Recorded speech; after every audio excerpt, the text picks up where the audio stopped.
I fought with Devon and I lost. The most difficult part for me was the setup. If I'm not in my position, I can't put my 100% power. But Devon was very smart to block me with very high hand and pronation. Next time I will come back more stronger.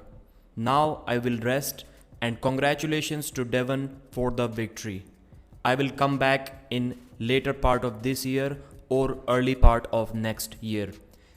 This super match meant a lot to Ermes Gasparini. He asked his parents to be in the audience to witness this great super match. Unfortunately, the result wasn't in his favor, but Ermes always learns a lot from his losses. Engin said that he saw Ermes Gasparini's face after the loss and it was like he was almost about to cry. Now that can be a good sign. It shows that the victory meant a lot to you and probably you're going to do everything in your capacity to get the revenge in the future.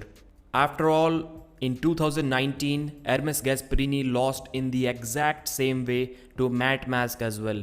Then he progressed a lot. It won't be possible for him to make that much gain in the future, but certainly he can improve a lot. Mostly, I think he lost the match because he got into his own head. He was nervous, he was shaking, he was totally out of his confidence element. So what is next for Ermes Gasparini? First of all, I think he needs to build his confidence even more. He does not need to overhype his opponents in his own mind. Talking about Devon in last 1 month, he praised him so much in his own head that he presented Devon as kind of an unbeatable arm wrestler, which he was on that day, but Ermes got more nervous because of that. This strategy where you hype your opponent up so that you train really hard to beat him, you become the best version of yourself, it works in most of the cases. But sometimes, as in this one, it can backfire if you start believing that your opponent is going to be too much.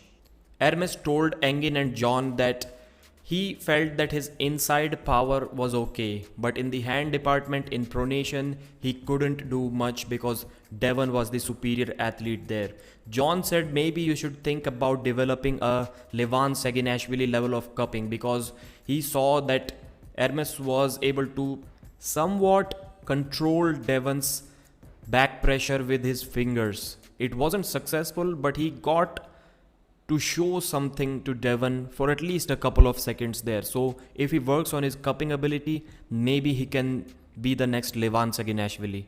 Devon said that Ermes needs to work a lot on his riser. These are the abilities that he needs to improve upon. And as far as the matches are concerned, he already said that he's probably going to return in late part of this year or maybe January next year. I think Ermes can compete in a lot of left-handed matches as well. Evgeny Prodnik, Alijan Muratov, maybe even Devon Larratt, who knows. But Devon is going to be the favorite once again. Lots and lots of matches for him. On the right arm, I still believe that he can get that match against Vitaly Lalitin. If he wants an easy match, a revenge match, maybe Alex Kordecha, maybe Denis Saplenkov. So the opportunities are countless. Ermes is only 29 years of age. I don't think that the 29-year-old version of Devon could have beaten 29-year-old version of Ermes. So maybe he can also peak once again in the later part of his career, just like Devon Larratt did.